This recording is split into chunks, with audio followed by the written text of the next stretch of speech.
Salut et bienvenue sur cleboaoriginal.com. Merci de votre fidélité. 5 minutes avec César Ngadi Ndeka Nalobela Rabino que tout le monde est d'accord et il en restera ainsi pendant longtemps.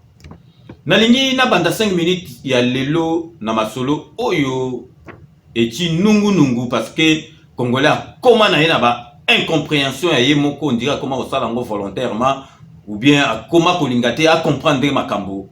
Ezali nazali kobanda na masolo oyo président Félix Tshisekedi alobaki concernant ba réfugiés parce que interprétation est commis et belé na ndenge moko donc parce que likamukie kaka congolais a commis koloba na ndenge na ye a commencé la polémique parce que lelo poste ya président de la république pour na congolais commis sous eloko-té polémique ya avion eleki na kolakisa bino na kanisi bozali komona président Félix Tshisekedi tanga witi na Éthiopie bomoni azokita na avion na kanisi botala na sima bozali komona ke avion oyo batu ba betelaki tolo balobi ke kana chien kanambe akenango yango na bomoni yango evandi na tarmac donc evandi na tarmac bomoni bien sûr que avion présidentiel evandi na tarmac donc soki président Félix Tshisekedi a ponaki ake na avion parce que yé mutu alingaki kokende na avion donc ezali déjà affaire moko close parce que Congolais comme na yiko bimisa ba makambo kaka ndenge alingi donc sikoyo tolingi na zongela su makambo na lobeli bino oyo ke président Tshisekedi a lobi makambo ba réfugié Congolais comme ko loba o président Tshisekedi a yebisi ke réfugié sila na kati ya mokili président Félix Tshisekedi a aussi sa makambo ya ba réfugié ezali convention oyo salama na mokili mobimba donc ba réfugié ba kozanga te français pas ko se réfugié quelque part donc réfugié ko kozanga te réfugié politique ko kozanga te mais Félix Tshisekedi président na biso 5e président na biso alobaki yango na cadre que congolais a comment ko kende ko se réfugié ailleurs na ndenge moko kutu ya réfugié politique te na ndenge ya pasi parce que congolais a comment na niveau moko ya souffrance te mais congolais comment na niveau ya misère yo olingi bino bokoyi kondima penza ke congolais atiki Kisasa ake na Brazzaville congolais atiki Kisasa ake na Luanda ezali donc pona pasi oyo ezali na mboka na biso congolais alingi abima kaka mboka akende quelque part soki a reçoit solution kuna te avali ne kuna parce que Congo Kinshasa mboka na biso Congo ezali na pasi congolais Congolais ko kende ko se réfugié na Brazzaville te Congolais ko kende na bamboka moka pembeni wala te parce que azana pasi yango na siko président Félix Tshisekedi alobaki ndengwa akosala effort que réfugié politique ou bien réfugié abima susute ou bien congolais akoma ko bima po na pasi ya mboka na ye akende soki wapi tala ba congolais na tcheli bino botala bozomona ba congolais dernièrement ba kufi awa bomona ba image te mais bo excusez ngai ba âme sensible ba s'abstenir ba kanti bozomona ndenge ba congolais bazolokota bango oyo bazalaki na Brésil bazolinga kokota États-Unis na nzela ya Panama bozomona na ba image ndenge ba congolais ba lokota bango on dirait ba nyama parce que pasi eleki mingi na mboka na biso donc président Tshisekedi alobi ke akosala tout de façon que congolais akoma ko bima lisusu te ke abima pona pasi Congo ezalake congolais azali na mboka na ye azako lia bien azako se faire soigner bien ezala ndenga kana na pesa exemple ndenga kana panalera Mobutu bato babandoko bima siko ndengi bato azo bima siko te pasi ezalaki mais pasi ezana niveau auto komi nango te yango na président na biso sikalobi ke akosala effort de façon que congolais atika kokende ko se réfugier ailleurs avant d'ande na mboka na ye ezalaki nde na cadre wana parce que président Félix Tshisekedi a aussi ça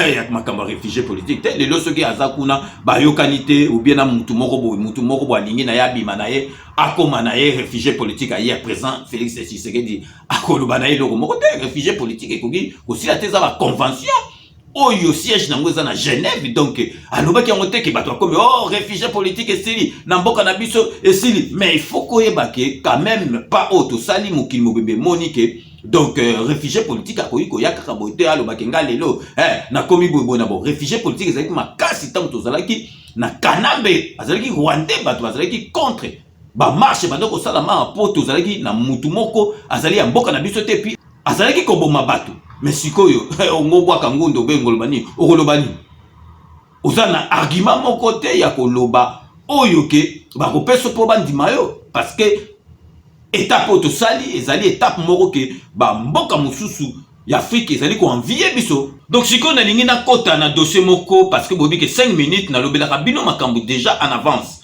Bamisusu barete na yango, bamisusu bakomaka na bango amnésique na nko, mais ngai 5 minutes nalobelaka bino déjà en avance. Neti sikoyo nazali kolobela bino problème eza na biso likambo ya gouverneur ya ville ya Kinshasa Kimbuta. Donc boyebi ke soki toza ko risquer ke Kimbuta azonga susu gouverneur à ville. Donc azonga gouverneur à ville siko bato bayebi fonctionnement ndenge ezate omona ba ya koloba susu ke ah bon moni présence ka Félix Tshisekedi azozonga sakaka ba médiocre bato akala mais bato tout baza d'accord que mutu lokola Kimbuta akoki kozonga te en tant que gouverneur à ville parce que aza médiocre asala eloko moko te. Donc bato tout bazali d'accord que Kimbuta akoki kozonga te en tant que gouverneur. Siko na ningi na expliquer bino ndenge nini na mboka na biso bachaka gouverneur à ville.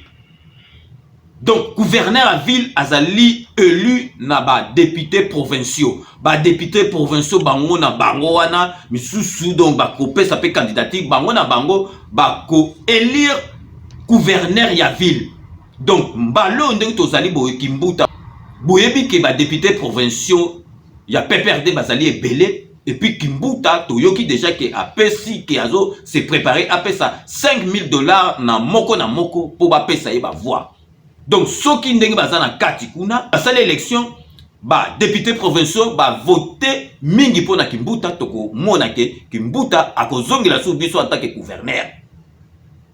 Donc ezalaka ndenge wana donc ba gouverneur à ville ezala ba province ezala nini ba nomaka bango te yango wana tozali ko senga na président na biso senga président na biso asala loi basala loi sikoyo ba koma ko nommer ba gouverneur ya ville ndenge ezalaki kala na lera Mobutu pe ndenge ezalaki kala mingi te. Donc gouverneur à ville neta Kinshasa ba nommer na président de la République sikoyo soka sala fakata ba koki ko longola ye ba koki ko suspendre ye mais sikoyo ndenge ba koma ko élire bango entre bango na bango yango no mona ke Kimbuta médiocre asali eloko te na Kinshasa komi poubelle mais moye ba longola ezate parce que azali na mandat oyo ba salaki élection entre bango ba député provinciaux yango wana moye kolongola ye ezalité yango wana il faut to sala nyoso tout yebisi président de la République azong sa système a calendé to monaki. Donc nazo profiter pour na repesa mbote na masananga Eugène Njoku donc papa na bango Njoku yo baba azalaki na ville de Kinshasa bo mondeka umé parce que ndo sala musala malamu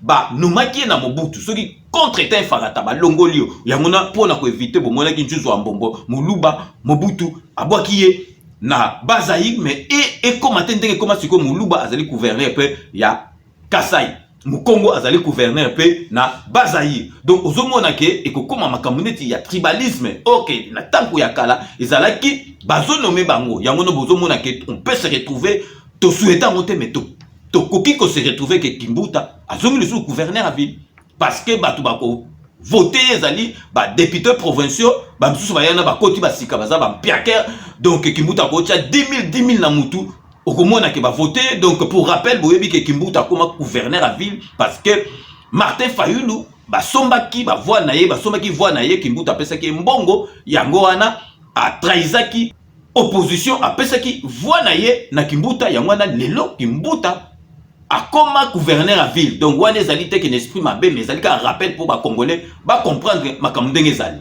Donc siko na lingi na tshela bino moko botala penza muto tozo risquer azonga susu gouverneur à ville. Donc botala penza muto donc Kimbuta sans personnalité azako bina na ye en plein air donc azo bina na ye Zaïko donc azo mona neta za na concert à Zaïko donc bino mo botala na ba image vraiment muto vraiment akoki ko zonga ta za médiocre vraiment au vrai sens du mot. Botala bino moko makambo zo sala en plein air na ba soda ko bazo ka soni donc yazo ka ne soni te bino mo botala na ba image.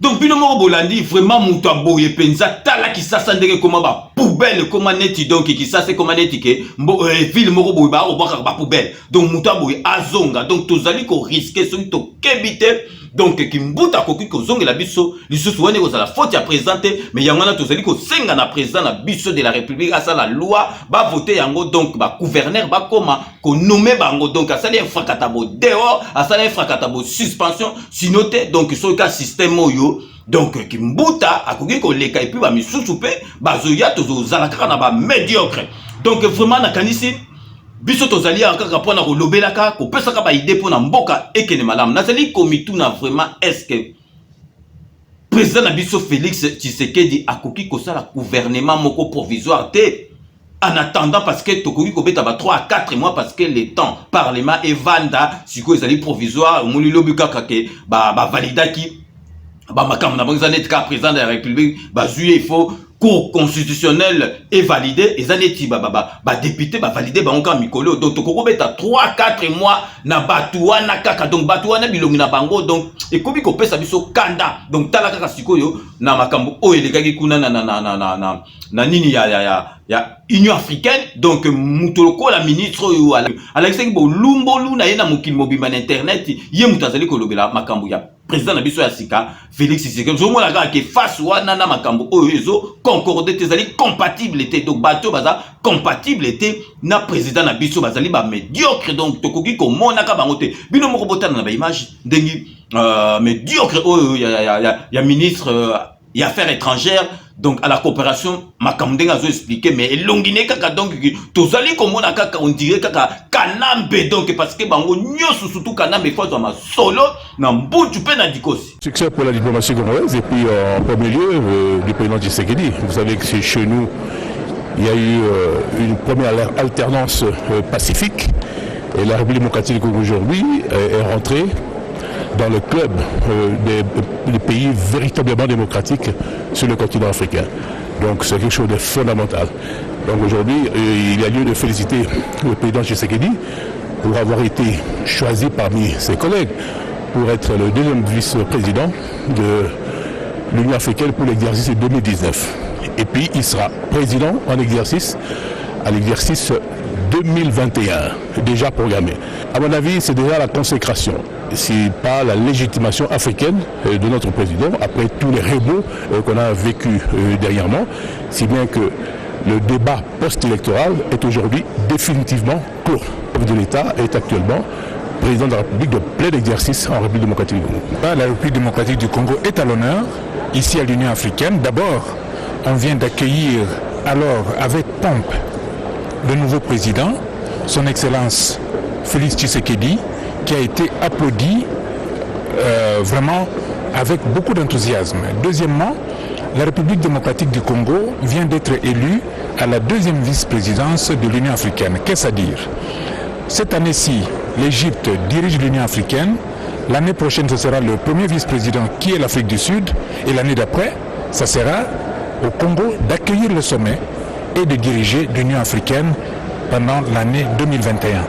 Donc bino moko bomoni mais Dieu que oya ministre penza donc yekuta ko lobela makambo ya président na biso te ça n'a rien à voir donc bomoni ka zo expliquer que président de la République na biso na 2021 akokoma président ya Union africaine donc toyamba Union africaine na kisasa ndenge ekei na Égypte année wane goya ekokene na Afrique du Sud na premier vice-président donc après na 2021 eko koma na deuxième vice-président donc président na biso Félix Tshisekedi akozwa masolo mais buzumo na kaka bilonga bato penza donc ezaka neti tozomo na kaka kanambe donc to sengi ceux qui moyens zali na kanisi balobi za faisable président na biso 5e président na biso a sala gouvernement moko provisoire. Donc sinon te bateau yo un jour to ko mona pe mona menda bimeli biso akomo lo baba makambo ko boyi na kalisi bato ko na ba syncope. Donc vraiment total la ce qui est possible président na biso Félix Tshisekedi a ça la gouvernement moko provisoire. Si qu'on a ningina la Sabino Bolanda bino moko que président na biso Félix Tshisekedi a confirmé que dans quelques semaines donc corps ya papa na biso Tshisekedi ekozonga na kisasa po ba kundango na ba honneur nyo surtout d'ailleurs a commis déjà pour inviter quelques Massane ya ba président Baya donc Binomoko Bolanda a confirmé ngo yemoko ke Kalate ba ko récupérer corps ya papa na biso Tshisekedi ekozonga na Kisasa. J'étais venu saluer mon aîné le remercier pour son accompagnement dans le processus électoral que le Congo a connu. Et je suis venu prendre des conseils qu'il m'en a donné de très précieux. Je suis très content. J'en ai profité pour l'inviter aussi pour la cérémonie des funérailles de mon défunt père, dont le corps sera rapatrié dans les semaines à venir. Bino mo bolandi oyo président de la République à lobby mais yangona na lingi na beta sete parce que batu mususu bilobele leki mingi nakanisi bino batu tu bozota la biso awa à part Félix Tshisekedi na bandeko na ye mutu azali na souci koleka bango bazate do bato koma ya zo kunda papa na yete o ya zo sala est-ce que bino boyebi programme ya famille na bango boyebi do bino bokoti na famille wana mutu aleki Félix Tshisekedi na souci na famille na ye na maman Marthe azate donc botika makambo bilobela donc siko Félix Kanambe bando linga ko rezonga te siko Félix arozon sa corona donc Kanambe mutapesi ye autorisation donc tout tika bilobela parce que mutu azana souci koleka Félix na maman Marthe na famille na bango bazate. Donc bino moko bolandi c'est ça confirmé sikoyo donc bato babande olondo sikoyo azo sala boya azo tambola papa na yeme botika bilobela botika ba makambo wana programme ezali awuta ko comme présent il faut azwata na ye basa la programme na famille donc denga na lobi mutu moko oyo bokoma na internet oyo aleki souci koleka Félix mama na ye na famille na ye aleki na souci koleka bango moko azate donc totika makambo mususu eza makambo sensible basala nango ba aventure donc vraiment très bientôt toko mona donc komika makambo ya mars toko mona corps à papa na biso ekozonga ba okunda ye vraiment na ba honneur nyo surtout oyo etangami basala po na papa wana penza ye mutu sala tout okoma na kama na démocratie ndenge za parce que bandaki ko bundelango bandaka la ti akufi atikalaki kotika makambo wana te donc siko na zeli ko laksa bino bomo na PPRD kutu bango déjà basi bandimaki na bango défaite na bango PPRD bandimaki ke bapolaki na bango donc bango déjà basi déjà projection vers l'avenir ba komi déjà ko se préparer pour na 2024 parce qu'il faut qu'on se préparer déjà dès le départ parce que ekozala Yombe, ekozala IDPS, ekozala MLC, ekozala Katumbi, ekozala Fayulu donc il faut pas qu'on soit retard au point où tikali na politique ezala kandengwana. Botala bino moko na ba image ndenge bato PPRD bazali ko se préparer. Ce rappel des troupes battues par le président national de la Ligue des jeunes du PPRD, un rappel des troupes qui intervient juste après les élections du 30 décembre 2018, vise un seul objectif, à savoir le réarmement moral des militants afin de remettre la jeunesse au travail pour le progrès du Parti du peuple, surtout en cette période de mutation politique. Ici, nous avons réuni les présidents provinciaux et chefs de département des différentes provinces, la jeunesse sportive et des désœuvrés, ainsi que des communes. Notre message est unique. Les jeunes du PPRD restent et demeurent les soldats loyaux et fidèles au président Joseph Kabila Kabange, qui est le président de notre parti. Nous lui réitérons notre soutien et nous nous organisons pour nous préparer dès maintenant aux élections de 2023. Dans son adresse, Papi Pungu a également mis l'accent sur la discipline, l'amour du pays et la tolérance. Des valeurs, a-t-il poursuivi, doivent caractériser chaque militant. Et nous avons parlé avec les jeunes que nous devons maintenir, consolider la paix chèrement acquise sous le leadership de Joseph Kabila Kabange. Et comme il nous a dit lui-même dans son message, préserver la paix, la tranquillité entre jeunes, à travers la gestion du pays tenue par le président Félix Tshisekedi. Et nous profitons de l'occasion pour demander à toute la jeunesse quinoise de ne pas tomber dans le piège de ceux qui veulent nous pousser à la violence. Toute oreille, l'assistance a capté 5 sur 5 le message du président national de la Ligue des jeunes du PPRD. Donc, Binomo Bomoni, donc vraiment, c'est préparé à Libella, ils ont raté à la dernière minute, donc au commencé à makambu bâclé, ils ont raté la politique, c'est préparé à déjà bien avant Bomoni, Suko, Félix Tshisekedi de loi a commis président, mon na place à Banda, na place à Ouita, ils allaient jeter. Botala Suko, Ndengi Binomo Bomona, que RTNC comme une audience, Botala Ndengi RTNC comme une lengi, et comme il l'accent nabi, loko babandoko l'accent avant, Botala Ndengi, ils allaient l'accent bino, avenir Kabamba, Ndengi commis au avant, Babiloka Boito Bandomo, on a la chaîne sous Binomo Botala Nabilili, avenir Kabamba, vraiment Ndengi commis Mawana, passe na motema. Accès difficile des conducteurs des véhicules sur l'avenue Bokassa et Kabambar. et pour cause l'arrêt des travaux de réhabilitation de cet axe depuis plusieurs mois, excusez-moi, un constat de Mireille Ndeke. Des curieux. Il faudrait réfléchir par 2 fois pour prendre ces gros risques. Des odeurs nauséabondes nous étouffent. L'avenue Kabambar fait partie de notre patrimoine. L'existence de ce lac artificiel paralyse les activités sur cette avenue. Les terrasses et autres gargotes sont pas loin de fermer. Nous avons tout perdu. La montée des eaux atteint nos maisons et prennent du temps pour se retirer. Par jour, na 8 000, 7 000 or. Nangwanga mai ezalaka te na tekaka ba 30 000 40 000 tala lokola mai paye ko kale sikola komi ko ba 8 000 7 000 vraiment moi ezate mai ndeza ko sala mabi. Au croisement des avenues Bokassa-Kabambar, un tas de moellons qui fait les décors. Les travaux inachevés financés par l'hôtel de ville ont été confiés à l'OVD.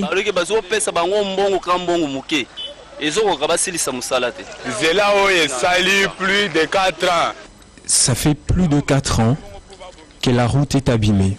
Il y a 1 an que les travaux ont été lancés avant un arrêt total. L'état de cette célèbre avenue déçoit plus d'un Quinois. L'appel est lancé pour des solutions durables.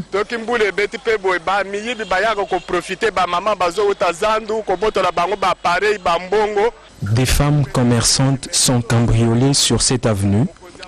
L'insécurité a élu domicile.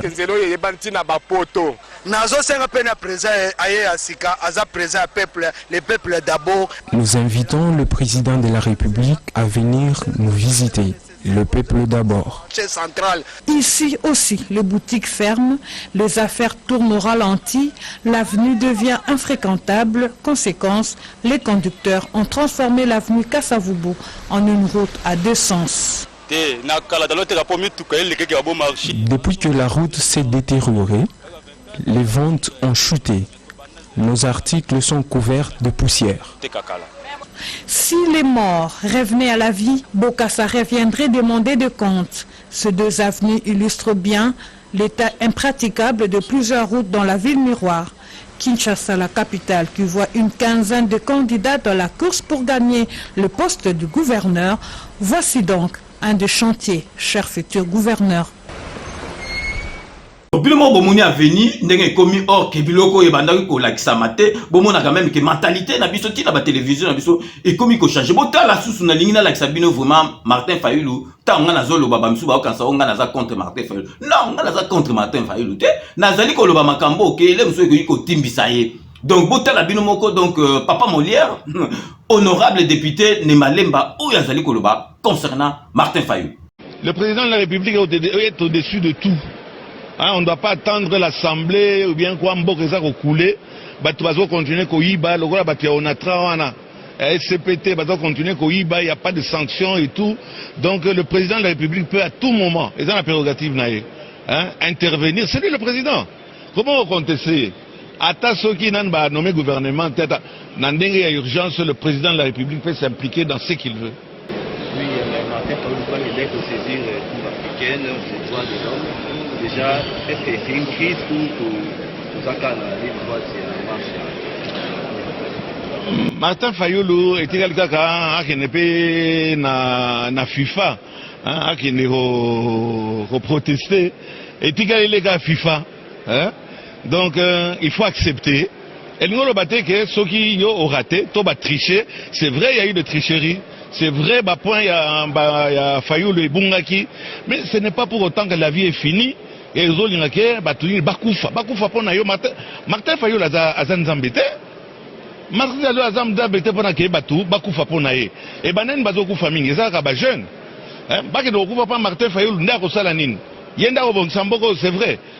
Totalement, Martin Fayulu, on a pensé que ça sera le plus grand opposant. Puisqu'actuellement, opposition est athée. Actuellement, opposition est athée. Alors, tu espérais que Barotika, Félix Azalaye, mon côté, coalition bango na FCC ndenge baza oloba, mais Fayulu, nous espérons qu'il y le plus grand opposant en attendant tout na ya koya mais na lobi Fayulu na boyaki nani machine à voter te Fayulu ma vie Fayulu la boyaki ma vie parce que yo so Fayulu boyi ma vie. Une semaine après, le bio ma vie est bien, ils ont photocopié, ils ont ni nos ongles, tout ça bazo bate. Oyebi ba jeune boni ba koufi pour ma vie. Les lozonga. Ok ko funda, je termine ko katangate. Bo censurer ngaite. Hein? Okamati. OK, o Monique, ah Tshisekedi aibaki ba point na yo. Tshisekedi aibaki ba point na yo, okamati wapi? OK ko funda te. OK awa ofundi. Wana ofundi esika bato okende kofunda donc aux assure que bato wana bako rendre justice bakwesi yo attention hein naza muta Tshisekedi directeur ya Fayulu te nazo ba naza libre naza président Babola yo que c'est pas ba juge wana bakwesi yo olongo wana donc okoma ti wapi on nazo ba Fayulu okoma ti na FIFA okoma ti na FIFA que no porter plainte mais entre temps musale. Comment voulez-vous cliquer na bango na lui clique na ba muzito et consort. Boya vous avez mesure le là, ba investisseur bayate et vous dites que vous travaillez pour le peuple. Yo qui on m'a pensé que ba tout ça a besoin d'investissement et yo nani comment ça s'appelle le muzito. Ozaki premier ministre ça il est comment côté. Les lots comme atolobi non boya ko investir te tozo za ba mesure pas na ke mo boule za na kisasa mozando ki ozacho oza baloba ka gege. À vous. Pour la intervention, il y a à la visite, on a des gens qui ont travaillé hors institution. Ils sont dans ça la monnaie. Makama Bozo, Bozo s'est rappelé Tshisekedi père. Il s'est proclamé président. Nassé Yabama Damien. Vous avez vu ce que ça a donné? Les loyaux, comme Atolobi, non, Nasa président de la République. Bakomona obeta danse na danse en tout cas côté qu'on a lycée qui est ya ko sakanate même biso to ko kate nazo meka nasaka kama ba entraînement na ndako nazo ko kate. Est-ce que c'est sérieux ça? Ndio zolinga ça soke balongo la moninga yoko dans la place ninga wana. Je connais très bien Fayulu, c'est un ami. Je le dis très bien. Pour moi même na Jérémy na ngai to ba photo to vu ensemble mais na likamwana andima azala discrété atika FIFA. À l'opposition, nous avons besoin de Fayulu en tant qu'opposant numéro 1. Il y a régime, il y a Félix Tshilombo Tshisekedi. Merci beaucoup. Bokatate. Ok. Ben bino moko bolandi donc on est allé honorable député na PC d'ailleurs mboto wana pe vient nga quartier azota la pe loin azoloba makambo yo akoki koloba parce que makambo azoloba vraiment tazo déposé mais il faut que l'obela mutu ayeba makamususu boza la ka fanatique te oh c'est ngadi non ngala zolo ba vérité parce que nazali différence ngana bino bozali batu ya lamuka mais ngana za muta lamuka te nazali muta IDPS te nazali koloba oyo makambo oyo etanga mina loba so bolandinga nazali très objectif na ba idée na ngandeng na bandeng na lobaki ingai kanambe ati dauphin na ye Shadari donc Shadari akoyi kolekate soki Fayulu aleki ou bien Tshisekedi aleki moko na bango esalanga plaisir c'est la raison pour laquelle nazaliko sepela ndengi mwana mboka aleki il faut to chaye maboko lieu to chaye ba bâton dans le roue donc yango bomoni pour vous rassurer nga peso que zalaki Fayulu na ngo tenir même discours donc sikoyo ndenge toloba na makamba Fayulu boyebi que ezali 5 minutes avec ces ngadi na radio tozana rendez-vous avec le patriote tous les samedis de 14h à 16h samedi oyo nazali koyamba mutu ya lamuka Pierrot ite lazali membre actif ya lamuka aruya koloba parce que ya lobi bako tika masolo oyo ya vérité de jour n'était ba okende tina suka bako mema président tina suka na ebité soki bako bema e wapi donc azana makambo koloba ya mwana na sengi na bino olanda émission oyo bo intervenir parce que émission oyo boyebi ke na sala kango na bino bo benga bo tuna ba question oyo bozali nango na tiki bino bolanda bande annonce ya émission. Membre actif de la plateforme Lamuka, le vaillant combattant résistant, l'un des premiers instigateurs du combat à Paris, qui n'est d'autre que Pierrot Itela, sera mon invité ce samedi 16 février 2019 dans Rendez-vous avec le Patriote. Très chers compatriotes, samedi Oyo Nazali en direct na radio, Ngai Pierrot Itela, membre ya Lamuka, Tolobi Boye. tokotika likambo te tokena roti na suka. Il faut vérité des îles Eyebana qui a gagné des élections présidentielles en 2019. Alors, baza ko senga na batutu o bazali pona lamuka pour epelé to expliquer bino ba stratégie to remettre en place. Torubi ezala atango na ba union européenne partout puisque la surprise atango kolomo côté. Bino nyonso tu bolandi oyo Pierrot Itela alobi ye azali membre actif ya Lamuka ya Martin Fayulu alobi bakotika masolo oyo ya vérité des urnes te bakomema yango tina suka bakomema président Eli Félix Tshisekedi tina suka tolobi l'état de droit tolingi vérité ça na mboka wana oyo azaki élu président de la République ya Martin Fayulu Matiti. Alors na bengi no tout samedi to expliquer bino ba stratégie ya Lamuka ni to kana makambo na kaneti makambo ya Lamuka za ko préparer ba déjà koya mama makase za koya libération ko te pension ba congolais non na union européenne non na européenne biso moko ba congolais boya epelé samedi pour expliquer bino stratégie ya Lamuka. Merci. Chers auditeurs, internautes, Bino Kasi Bolobi Nini. Réaction à Bino Tozali Kozila Yango en direct ce samedi 16 février 2019 de 14h à 16h sur la 99.7 FM. Bino Moro Bolandi, donc samedi ezala kabato babenga après, donc samedi émission ezali de 14h à 16h. Nonga na sala kaka direct na radio na sala direct ndenge bato ça parce que bato bakoma obenga ta na tchaka YouTube bakoma benga en direct. Non, ezali en direct de 14h à 16h. Donc bomo na ndenge boko yiko s'inscrire, vous avez trois possibilités bato balanda radio na bande FM de bazena 99.7 FM misusu bakolanda na internet na mngradio.com et puis troisième possibilité ezali na mur na ngai ya cleboaoriginal.com bolandi yango bomona na ba image. Donc bo benga bo hésiter te bo benga bo tuna ba question na bino na membre ya Lamuka oyo azali Pierrot Itela. Donc siko nazali ko lakisa bino botala président na biso na esengo. Donc to witi fumeta ngona lo bato witi musika eza jeté botala président na biso na esengo azali ko beta masolo place bazali ki kuna na Union africaine ba vandi na ba mastani ba président azali ko beta. Donc l'isolo sur esclavage azali ko beta l'isolo sur esclavage ndenge avivaki yango na idégoré azali ko beta yango. Donc azo beta masolo kaka boye. Donc azali ko tanga te bino moko botala ndenge abeti masolo sur esclavage ndenge avivaki yango na idégoré en présence ya ba président mususu bazo yokaye. Ce que m'inspire l'esclavage, j'ai eu l'occasion de l'intérioriser lors de ma visite à l'île de Gorée. Après cette visite qui m'a énormément marqué, j'ai eu deux sentiments.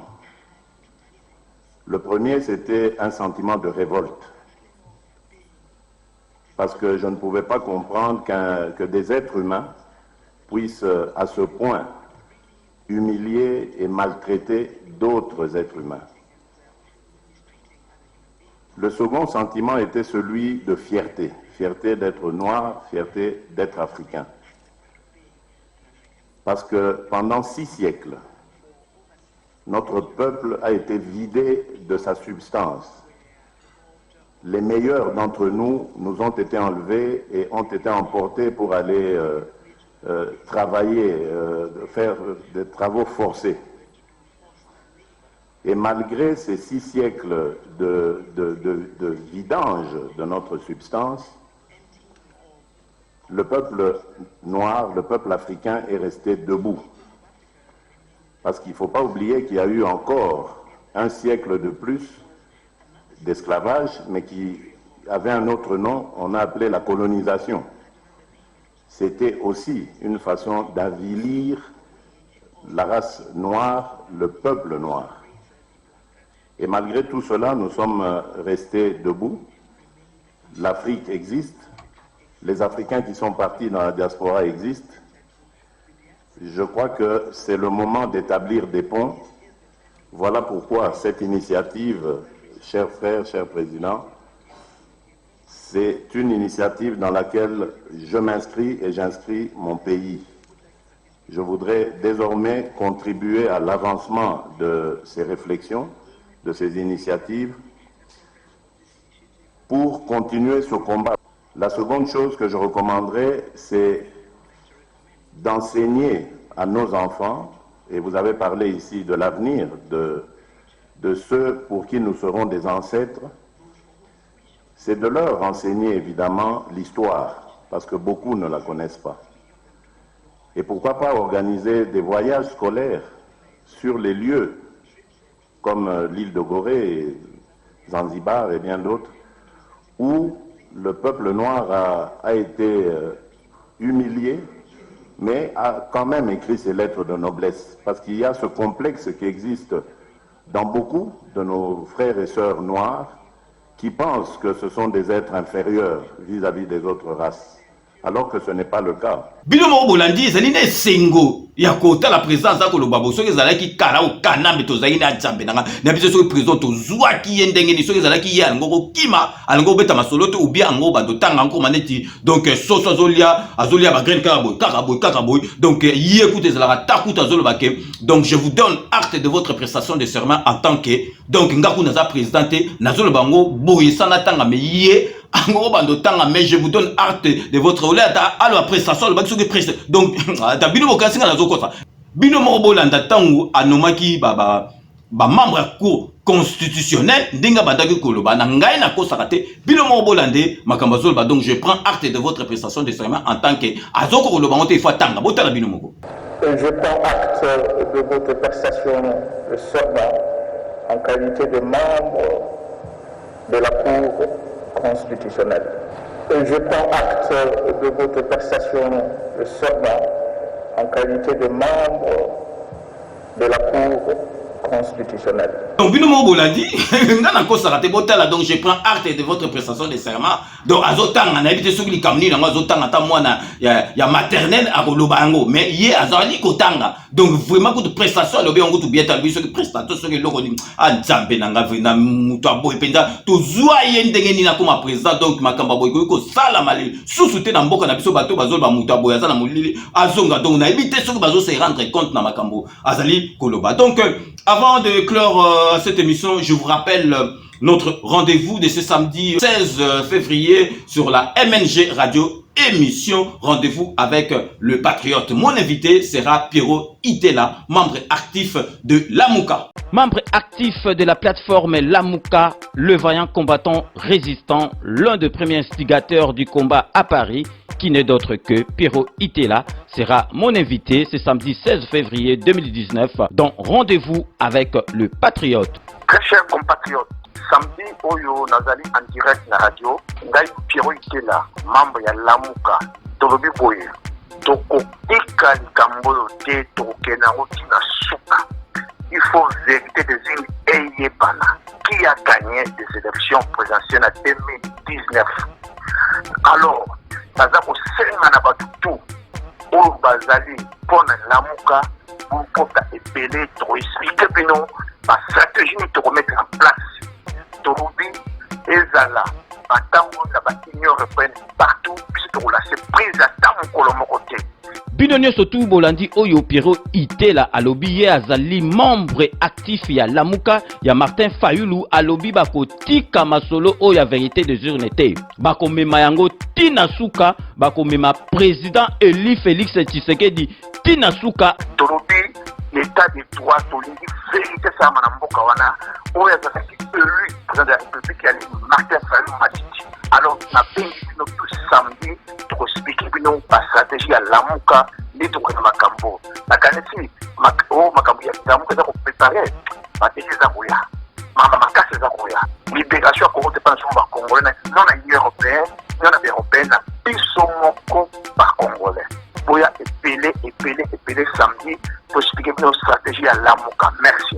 Chers auditeurs, internautes, Bino Kasi Bolobi Nini. Réaction à Bino Tozali Kozila Yango en direct ce samedi 16 février 2019 de 14h à 16h sur la 99.7 FM. Sur ce rappel, je mets fin à cette émission. Merci de l'avoir suivi et je donne rendez-vous à tous les friands de 5 minutes avec César Ngadi dans 48 heures pour un nouveau numéro. D'ici là, portez-vous bien et à très bientôt. N'oubliez pas, tout le monde est d'accord et il en restera ainsi pendant longtemps. Boye bakaka keto bosani kanambete il faut zoma solo na mbutu tona dikosi. À très bientôt.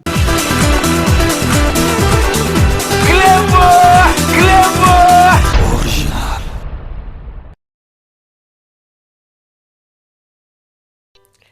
Avec Sepela TV, besoin que tu aies ma banyongo ezate. Pour pas na biso nyongo ezalate. Ça peut faire un mois que foutite, fouta 15 livres na autopélicio. Ça peut faire 6 mois que foutite, fouta 15 livres na autopélicio. Même plus de 1 an, ça c'est plus de 1 an non foutate au kanisi ko zana nyonga makasi. Komi tungsate maman, komi tungsate papa. 15 livres à pamba pour rétablir service non et je te dis on va na anda ko Europa Bilinga Sepela TV. Mote Bandeko, merci Ndebo Yaminga na banda kunabino. Tobanda désormais kokutana na cadre ya émission Oyo Tolobe la santé. Bon, nga komo nanga Jean-Paul Djamba. Don naza Ndeko Nabino. Don naza na poto depuis Bambula Ebele. Don na longwa Kisasa na kolika na Kisasa na Bandal, biso bana Bandal. Banda na longwa na ya poto musala musuna sarakate na zakaka na bopito. Donc l'hypertension, le cœur est une pompe musculaire qui propulse le sang sous le réseau d'artères. Engol banini motema na biso ezali pompe et la muscle et aka neti likofi motema motema so neti likofi na ye sikoyo motema wana musala na ngoya nini ko poussa ko tindika makila ya propre na bamisisa minene na bartère. Diabète eza sécrété na moko ya eteni ya nzoto o babengi pancréas. Pancréas ou pancréas yango ezo sécrété entre autres ba hormone mibale o babengi insuline. Musala ya insuline eza nini eza soki olie yango ezo réguler ezo tia donc soko lié et sécréter et produire insuline pour ekitisa to ya sukali AVC. AVC eza nini accident vasculaire cérébral. Bon, on va expliquer bien la mukuse. A ezali accident oyo koya à tout moment. Eza brutal.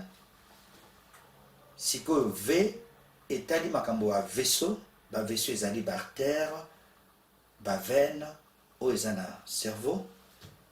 Et puis C cérébral etali makambo etali cerveau, etali mutu. Voilà pour la AVC. Mais siko ba classifier en mode 2. Eza mi balé. Eza AVC o babengi ischémique.